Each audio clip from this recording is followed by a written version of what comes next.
Hello friends, welcome back to my channel mumma's master class में आपका स्वागत है।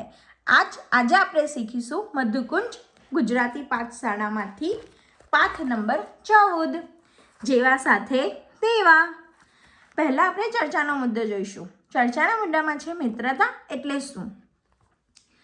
બાળકો માટે સાવ સરળ ભાષામાં મિત્રતા એટલે જેની સાથે રમકડા વહેંચવા ગમે, જેની સાથે રમવામાં બહુ મજા આવે। જો તમે પડી જાઓ અને તમને ઊભા કરે, તમારી પેન્સિલ ખોવાઈ જાય ત્યારે જે પોતાની પેન્સિલ તમને આપે, રિસેસમાં જેની સાથે બેસી તમે લંચ શેર કરો, મિત્રો વચ્ચે ક્યારેક નાની વાતોમાં કટતી પણ થાય, ઝઘડો પણ થાય, પણ થોડી જ વારમાં બધું સારું થઈ જાય। મિત્રતામાં શું કરવું જોઈએ? મિત્રતામાં શું કરવું જોઈએ? મિત્રતામાં તમારી પાસે જે પણ હોય એને વહેંચવું જોઈએ, એને તમારા મિત્રો જોડે શેર કરવું જોઈએ, તમારા મિત્રને લેશન કરવામાં મદદ કરવી જોઈએ। રમતા રમતા પડી જાય તો તેને ઊભા કરવો જોઈએ, એના પર હસવું ના જોઈએ, એની મદદ કરવી જોઈએ। મિત્રતામાં શું ના કરવું જોઈએ?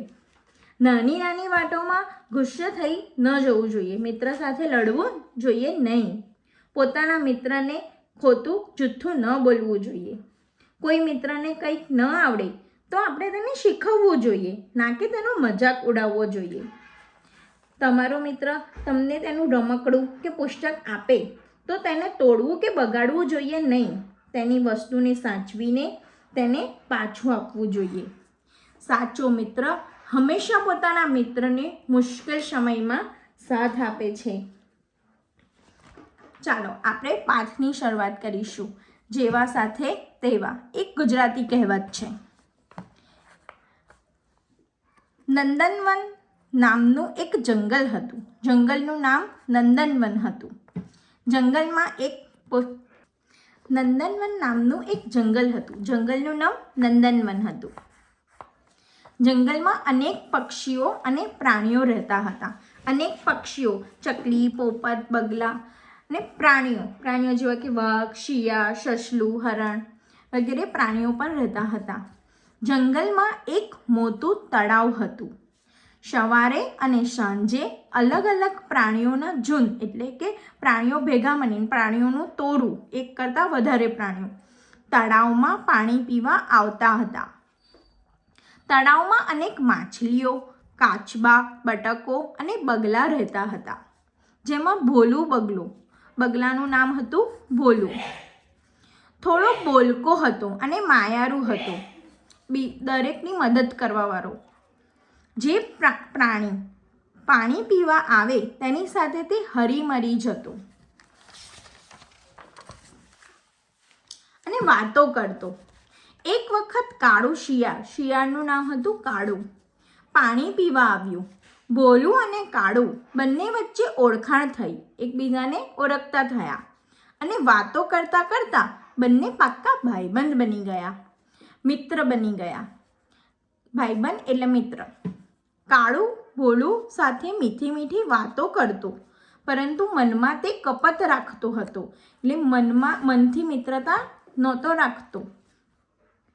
એક દિવસ કાળું કહે, ભોલુભાઈ, તમે મારા મિત્ર થયા એટલે હું તમારા માટે કાલે ખીર બનાવી લાવીશ, તમે ભોજન જમતા નહીં। ભોલું ખૂબ ખુશ થઈ ગયો। બીજા દિવસે કાળું એની માટે ખીર બનાવીને લાવે, એની ભોલું આતુરતાપૂર્વક રાહ જોવા લાગ્યો। ભોલું કંઈ ભોજન પણ બનાવ્યું ન હતું। ભોલુને તો કકડીને ભૂખ લાગી હતી, કેમ કે ક્યારનું એણે કંઈ પણ ખાધું ન હતું। ત્યાં કાળુભાઈ આવી પહોંચ્યા।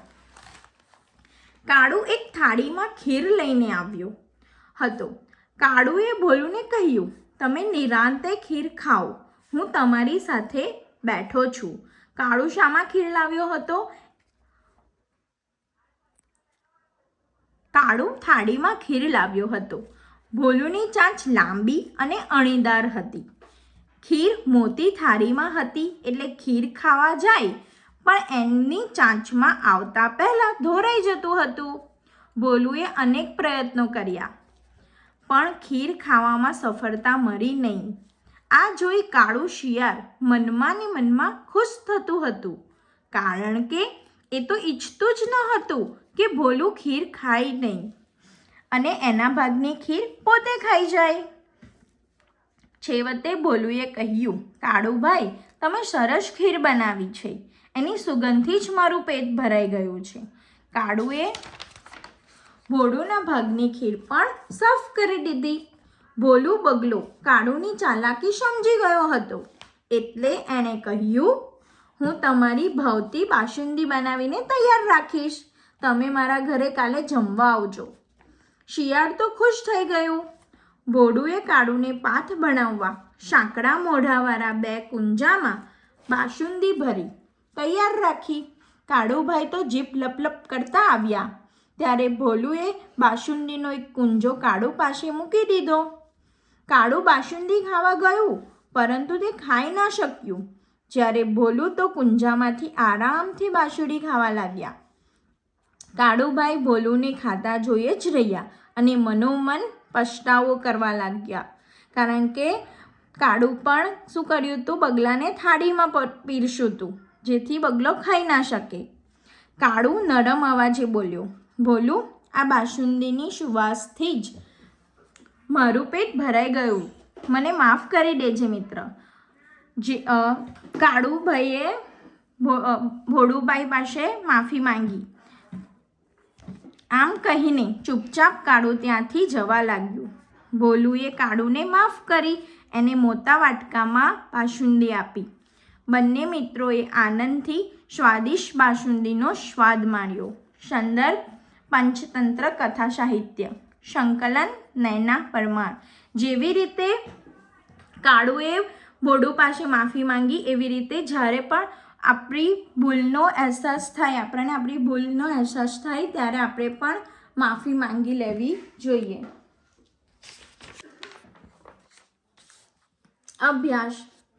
શબ્દાર્થ: ભાઈબંધ, મિત્ર, ફ્રેન્ડ, ઝુંડ, તોરું, ધૈર્ય, માયારું, દયારું, કાઇન્ડલી, ચાલાકી, હોશિયારી, કેરફુલનેસ, પાણી, જર, વોટર, યુક્તિ, તરકીબ, ટ્રિક. હવે આપણે સ્વાધ્યાયના પ્રશ્નોની ચર્ચા કરીશું.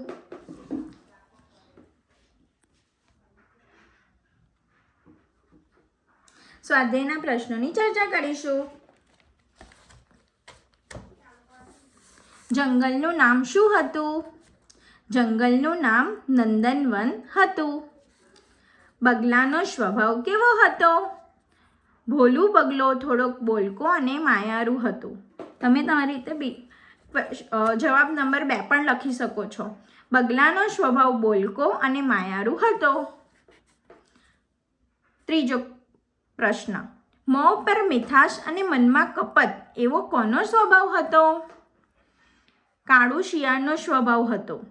પણ આપણે આખા સેન્ટેન્સમાં, આખા વાક્યમાં લખીશું તો મોં પર મીઠાશ અને મનમાં કપટ એવો સ્વભાવ કાળુ શિયાળનો હતો. ચોથો સવાલ. તળાવમાં કોણ કોણ રહેતું હતું? તળાવમાં અનેક માછલીઓ, કાચબા, બતકો અને બગલા રહેતા હતા.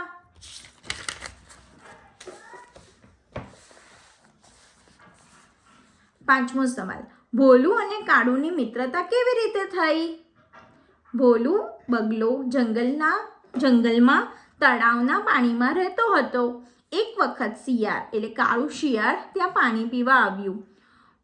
ભોલું અને કાળુ બંને વચ્ચે ઓળખાણ થઈ અને વાતો કરતાં કરતાં બંને પાક્કા મિત્ર કે બંને પાક્કા ભાઈબંધ બની ગયા. શિયાળ બગલા માટે શું બનાવીને લાવ્યું? કેવા ભાવ સાથે પીરસ્યું? અહીંયા એક જ સવાલમાં 2 સવાલ છે. શિયાળ બગલા માટે ખીર બનાવીને લાવ્યું. કાળું શિયાળ ઈચ્છતું જ હતું કે ભોળું ખીર ખાય નહીં અને એના ભાગની ખીર પોતે ખાઈ જાય. ભોલુએ કેવી રીતે કાળુને બોધપાઠ ભણાવ્યો? ભોલું બગલાએ પણ જેવા સાથે તેવા થઈ કાળુને બોધપાઠ ભણાવ્યો. આનો જવાબ તમે થોડોક લોંગ પણ લખી શકો છો. ભોલું બગલાએ પણ કાળું શિયાળને બોધપાઠ ભણાવવા માટે કાળું શિયાળ ખાઈ ન શકે તેવા વાસણમાં બાસુંદી પીરસી, જેથી શિયાળને મનોમન પસ્તાવો થવા લાગ્યો અને શિયાળે બગલાને કહ્યું, મને માફ કરી દેજે મિત્ર. ત્યારબાદ બગલાએ શિયાળને માફ કરી એને મોટા વાટકામાં બાસુંદી આપી. બંને મિત્રોએ આનંદથી સ્વાદિષ્ટ બાસુંદીનો સ્વાદ માણ્યો. અહીંયા કેટલાક વિરોધાર્થી શબ્દ છે. વિરોધાર્થી અર્થવાળા શબ્દો યાની અપોઝિટ વર્ડ. માયાળુ, નિર્દય, ક્રૂર, જેનામાં દયા ના હોય. મિત્ર, દુશ્મન. સાંકડું, પહોળું, નિરાંત, ઉતાવળ, સફળતા, નિષ્ફળતા.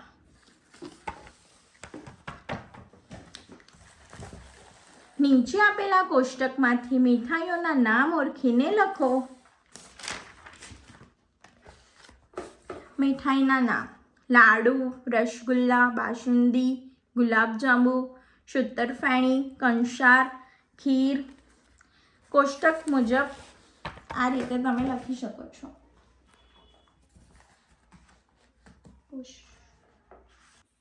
જેવા સાથે તેવા એ એક પ્રખ્યાત ગુજરાતી કહેવત છે. તેનો સરળ અર્થ છે, જે માણસ આપણી સાથે જેવું વર્તન કરે, જેવો વ્યવહાર કરે, આપણે પણ તેની સાથે એવું જ વર્તન કરવું જોઈએ. જો કોઈ મિત્ર તમને તમારી પેન્સિલ કે ચોપડી ખોવાઈ જાય ત્યારે તમને મદદ કરે, એટલે એની પેન્સિલ કે ચોપડી તમને વાપરવા આપે, તો તમારે પણ જ્યારે તેને જરૂર હોય ત્યારે તમારી પેન્સિલ એને આપીને મદદ કરવી જોઈએ. અને જેવા સાથે તેવા કહેવાય છે. પણ જેવા સાથે તેવાના બે અર્થ છે, એક સારી બાબત અને એક ખરાબ બાબત. આપણે હમણાં સારી બાબત જોઈ કે આપણને જો કોઈ મદદ કરે તો આપણે એને મદદ કરવી જોઈએ. એવી રીતે ખરાબ બાબત પણ છે. હવે આપણે આ જ કહેવતને ખરાબ બાબતમાં સમજીએ. જો કોઈ વ્યક્તિ તમારી સાથે તોફાન કરે, તમને હેરાન કરે, તમારી સાથે ખરાબ વર્તન કરે, તો તેને પાઠ ભણાવવા માટે, તેને સબક શીખવવા માટે તેની જ ભાષામાં તેના જેવું થવું પડે. અંગ્રેજીમાં આને આપણે ટીટ ફોર ટેટ કહીએ છીએ. એટલે જે જેવું કરે તેની જોડે એવું જ કરવું જોઈએ. જેવા સાથે તેવા કહેવત પરથી આપણે શું શીખવા મળ્યું? જેવા સાથે તેવા કહેવત પરથી આપણને શું શીખવા મળ્યું? કે દુનિયામાં આપણે જેવું આપીશું એવું જ આપણને પાછું મળશે. જો આપણે બધા સાથે સારું વર્તન કરીશું તો લોકો પણ આપણી સાથે સારું વર્તન કરશે. Thank you for watching.